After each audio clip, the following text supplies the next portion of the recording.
I don't know, a 1984 story, if you will, a story of Big Brother, and a story of the little person winning against the machine, at least a temporary battle.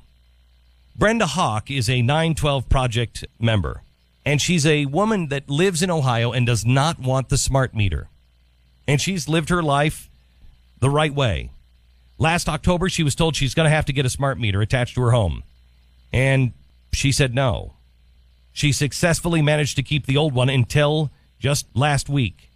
The CEO of American Electric Power sent her a letter saying, too bad you're getting a smart meter. She has a pacemaker, and people have reported problems with pacemakers after getting the smart meters installed. She said, I don't want it.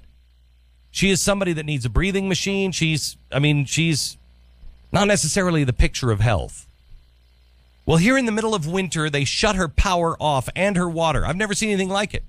They shut her power and water off. The sheriff and the power company trucks arrive uninvited, and she says to the sheriff, are you there to protect my rights? And he says, no, I'm here to protect them. She said, I do not want a smart meter on my house, so they shut her power off. Well, because she's a 912 member, the phones of the Blaze lit up, and we found out about Brenda's story. And she spoke to Michael Opelka, and she's on the phone with us now to give us the rest of the story and the kind of happy, I was going to say ending, but middle. Brenda, how are you? Oh, I'm doing fine, Glenn. It's a great honor to speak with you today. Well, I'm sorry. I wish it was on something else. But tell me about your experience of having the sheriff and the power company come out and put you in your place. Well, it was rather interesting since I had erased my easement with AEP about 10 or 12 years ago due to some tree trimming problems. And hang on just a second. Explain what that means, Brenda. Well, they always have these groups called Ashplund, contract with AEP to come trim your trees. And they don't trim them, they butcher them to where they actually make them dangerous, and they start dying, and that's why they do it that way. Right. They're doing it to keep the power lines clear in case there's snow or wind or something. But unfortunately, my trees weren't interfering with their poles. They were 30 feet off their easement even, but they said they had a blanket easement to my property, so it made it right that they could even remove my house if they felt it was in their way. And I was a little shocked at that. So we had some issues, and I found out later on that studying the law that I could erase my easement. It's only a contract between two parties. So I thought I was safe on this because they haven't returned with the tree trimmers for over 12 years, and they usually did this every 3. And so I informed AEP that, they would need my permission on the land if they did come here.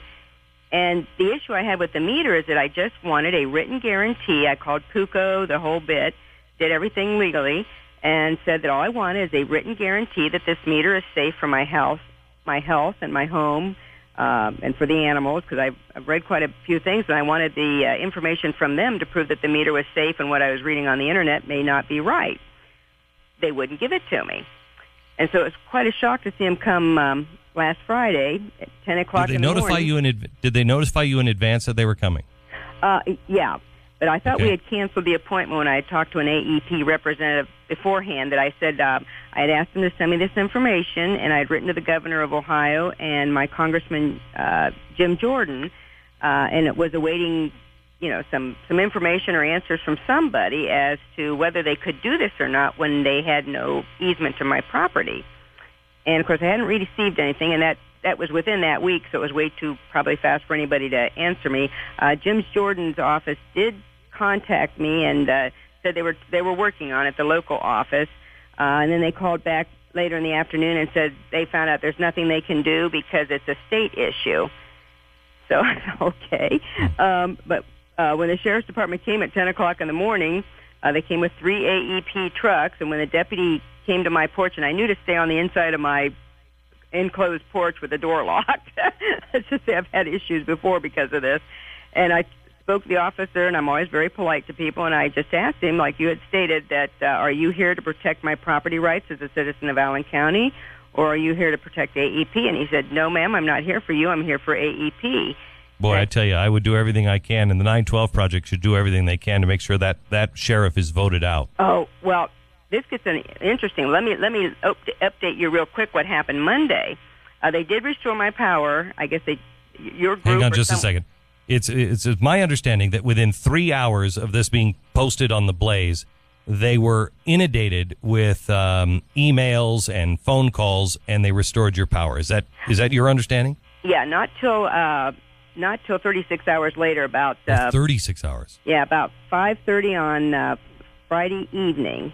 Or, I mean Saturday evening. I'm sorry, Saturday evening. So I had to stay awake for 36 hours because if I fall asleep, because of my brain injury, it stops my diaphragm from working. And without the CPAP type of breathing machine, I don't have sleep apnea. It's a brain condition. It's called central apnea. And my brain, if I do fall asleep, the brain just kind of slows down and won't let my diaphragm work. Right. It is an extraordinarily dangerous medical situation. Yes. And you can die quickly from it.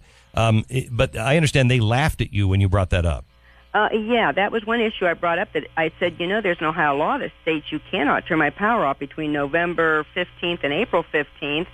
And I said, I've paid my bill. And they said, well, that law does not pertain to you, ma'am. And this Mr. Rocco was with this deputy that day. I didn't know who it was at the time, but he was the one pretty well telling me that the law doesn't pertain to me.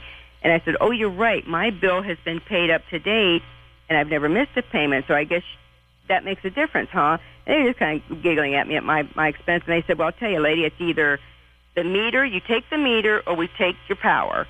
And I said, well, I'll tell you what, if it's about the meter, go ahead and take the analog meter off my house, but until you give me a guarantee that the other one's safe, you cannot replace it with the RFM meter. And they said, they kind of discussed each other between the AEP and the deputy, and they said, well, it's going to be the power then. I mean, they didn't really even want the meter. That was what really fascinated me. I will tell you that I think there are a lot of people in the power companies that are doing it because it will save them money, and it will. It will save them money. They don't have to go and look at it. But I really, truly believe, and I don't know if you believe this, Brenda, but smart meters in the end are all about control. Right. Yeah, from what I've studied, I understood that pretty well before they showed up. Sure. And, yeah, because what happened on Monday with the sheriff? Yeah, Monday was very interesting. Some friends were kind of concerned about my safety, and they said, why don't you call your Allen County Sheriff's Department and lodge a complaint or file charges against these people? I said, that's probably a good idea. So first thing Monday morning, around 8:30 in the morning, I did call the Sheriff's Department.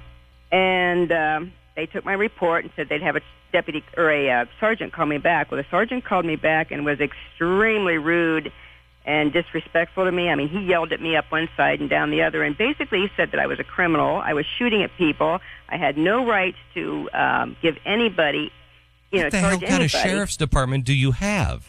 Pardon? What kind of sheriff's department do you have? It's scary. Let me tell you something. Scary. I know I sound like a broken record, but Brenda, move to Texas. I wish I could. Land here is not selling very well. Yeah, well, another reason to move to Texas. Wow, I am sorry, Brenda. Okay, so what is the sheriff's name? The sheriff's name is Sheriff Krish, Krish. Krish. Yeah, Krish is his name. When is he up for re-election? He was just elected, I think, a year or so ago, so it's going to be a while. Okay, well, for anybody who is listening that wants to run against him and wants to protect the people of your area, if you're running, I will give you a commercial for free to run against him. If you stand for the principles of liberty and the understanding that it is your land. If the sheriffs, I will lend my voice to a group of sheriffs that decide that they're going to stand together across the country. And I will do everything I can to empower sheriffs and to make sure that people understand that your sheriff, your local sheriff, is the best friend that you have. And any of these sheriffs that decide they're going to go the other way, I'll help you. You just let me know. So, Brenda, how is this left now? Well, I don't know what happened, but after this sergeant ripped me up one side and down the other and just yelled at me and said, lady, never said my name or anything, just was basically being very rude. He called back about 5 minutes later. I didn't even recognize the voice. And he said, it's kind of interesting. He said, it appears that somebody has already filed a complaint and a case with the prosecuting attorney's office, and if I wanted the number, I could have it and call the prosecuting attorney's office. And he was very calm. I didn't, like I said, I didn't recognize his voice, and he actually called me Miss Hawk at that point. Total turnaround. Before it was lady. Yeah, so far as hey lady this and hey lady that, I mean, I don't want to even get into the conversation. It wasn't pleasant. I just sat there and took it. But, yeah, so to date, I don't know who has done this in my benefit, and I'm extremely grateful to whoever this person is because usually this is what they pull on me. Well, you don't have any rights, so you cannot do anything. And they definitely basically said he would not allow me to press charges or write up a complaint against anyone in this town. So I was, or against AEP for that matter. So I was really shocked. Well, I tell you what, Brenda, we'll do everything we can at the Blaze to follow the story and to make sure that this sheriff, I would like somebody at the Blaze to do a profile on this sheriff. And we'll also find out who filed that lawsuit for you, unless they don't want to be exposed. If they don't mind being exposed, we'll let you know who the good doer was. Yeah, thank you very much. Well, thank Brenda, you going back. you stay in touch with us, all right? You stay in touch with Michael Opelka. These are his kinds of stories. Thank you so much. Thank you. God bless.